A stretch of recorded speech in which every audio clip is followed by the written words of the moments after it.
but it was also more efficient.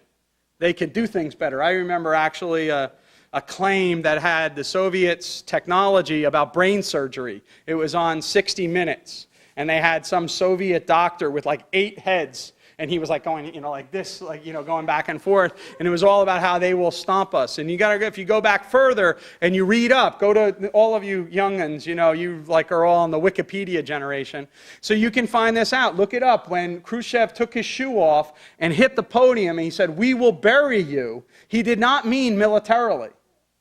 The context of that choice is not a military context. It's an economic context. We will outproduce you. We will, out-achieve you on the economic frontier. And the economics would then fuel the military, so they're connected, okay? But we will bury you. Podium, right? And these kind of things. It turned out that those kind of arguments were wrong. But so much of our language has been perverted by the economics of that era, namely Keynesian economics, which generated Keynesian public policies, which also has Keynesian data about aggregation and the way you think about the economy. So, for example, Sarah Palin, the other day, she's sitting there saying, we need to heat this economy up. That's a Keynesian idea. Aggregate demand, aggregate supply management, we're going to heat the economy up. When you hear people say, we're going to cool the economy down, right? That's because we have a recession. When in recessions, you have these tools, these levers, to confuse, again, the difference between bumper running the Future Freedom Foundation and the Fed and the Treasury running the economy as a whole, as opposed to setting up rules of the game in which the economic actors then interact with one another. So what are the main points about this alternative way to think about economics? Well, the first one is the foundational role of private property. A functioning economy cannot operate without clearly defined and enforced private property rights. All right? This is why I'm not a fan of Joe Biden. It's not because I'm a Democrat or Republican. I'm not. Okay? But you got to remember, Joe Biden held up Richard Epstein's takings book during the hearings of Clarence Thomas and shook it and said, "Do you believe in this book?" And the reason why he was so angry about that was precisely because if Epstein's book is correct, a vast amount of regulation that has been imposed in this country on the economy since the New Deal and even prior to the New Deal violates the takings clause of the Constitution. It violates the takings of private property. And so Biden realizes that the role of government would be greatly restricted in the economy if Epstein's theories were right about the nature of the legal system and constitutional law. We need a system of well-defined and enforced property rights if we hope to have a thriving economy. Without that, that will be the first thing to go. And one of the things you can argue about with regard to the incentives and things like that, when you privatize the profits but socialize the losses, you have moved away from a private property system. So private property system means you internalize the benefits and you internalize the costs. We've moved away from that. The second thing is a free flow of prices. You need to have market prices. I was involved in the Katrina project and talking to various insurance companies. And one of the things that they always said is, look, all we would like to do is be able to practice actuarial science and give our product at market prices. But state involvement has not allowed us to do that. So we can't appropriately price insurance. We can't do the assets the right way.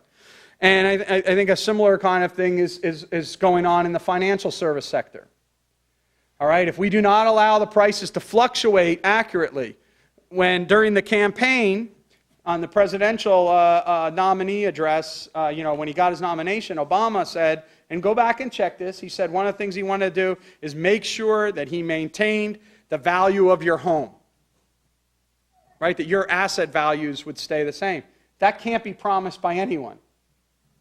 Prices constantly have to change to reflect the changing circumstances of time and place.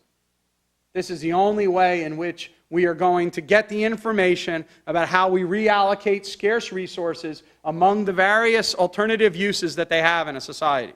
And the accommodating changes go fast. And market prices need to fluctuate fast. Without that, you're not going to be able to have much of a system. Profit and loss accounting.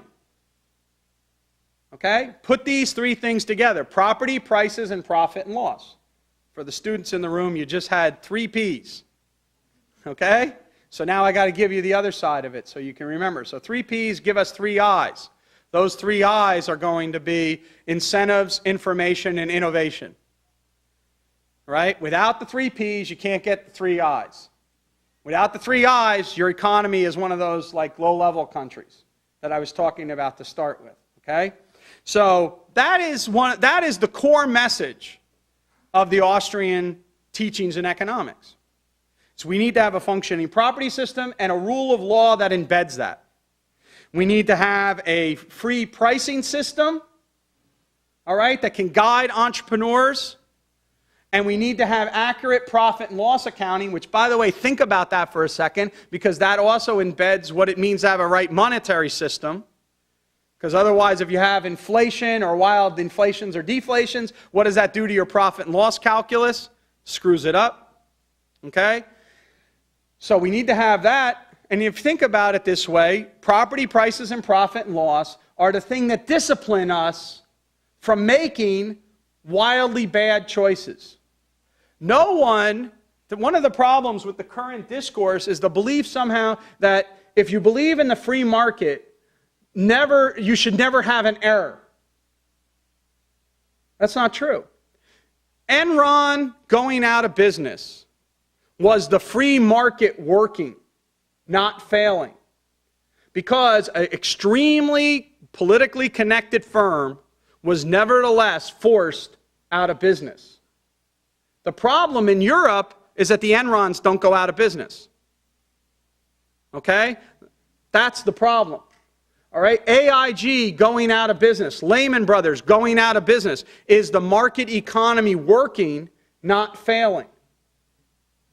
Okay? Wachovia proving to make imprudent decisions and therefore having to be taken over by either Citigroup or, Wells Fargo, is the market working. That's a liquidation theorist's dream. Wachovia was judged not to be viable anymore. They have to get out of that market. Someone else buys them up. That's how the system works. Unless we're willing to defend that system, we're going to have a very, very difficult time. We will be capitalist in name and socialist in practice. All right? We'll be capitalist in name. I went back and looked at this when I heard Bush on the first speech. Nixon, when he introduced wage and price controls, said he did so in order to preserve the free enterprise system. Right? Go back in history and look it up. He says, we have to impose wage and price controls to maintain the free enterprise system, to preserve the free enterprise system. A similar kind of thing is what Bush just argued about the bailouts, right? All right? They used to have a statue on the top of the World Trade Center. That was to John Maynard Keynes. It said, John Maynard Keynes, whose name rhymes with brains, the savior of capitalism. It's not true. Right? John Maynard Keynes wasn't the savior of capitalism. So, all right. So we need a system of private property, prices, and profit and loss to get the coordination and the calculations that are necessary. Outside of that, we get malcoordinations and wrong calculations about your behavior. So what does that generate? Well, one of the arguments is a very strong argument about this overall planning. But how about little interventions in the system to try to do things? The problem with the little interventions is that we cannot control them. So the interventions, in fact, beget other interventions. And if you look at our current financial crisis, it's a perfect example of this. I was a kid, I grew up loving the Three Stooges. Not, the Shemp ones, curly ones, okay?